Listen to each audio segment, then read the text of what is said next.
M بابوتنولی Islamic studio سے ایک مرتبہ پھر انتہائی ضروری توجہ طلب، غور طلب اور آپ کی زندگی میں روزمرہ پیش آنے والے مسائل لے کر حاضر ہوا ہوں۔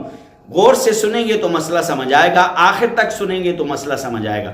آج کا مسئلہ یہ ہے کہ بخاری و مسلم کے اندر ایک حدیث نظروں سے گزری کہ ریشم اور سوت کے کپڑے سے بنا ہوا کپڑا یہ پہننا منع ہے۔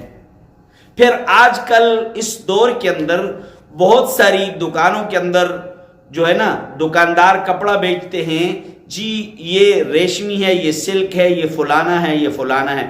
آیا یہ جو آج کل کی ریشم ہے یا سلکی کپڑے ہیں ان کا پہننا جائز ہے یا ناجائز ہے؟ تو مسئلے کو یاد رکھنا، اصلی ریشم پہننا شرعاً واقعی ناجائز ہے، اصلی ریشم پہننا شرعاً واقعی ناجائز ہے، لیکن جو مصنوعی ریشم ہے، بناوٹی ریشم ہے، اس کے پہننے کی اجازت ہے۔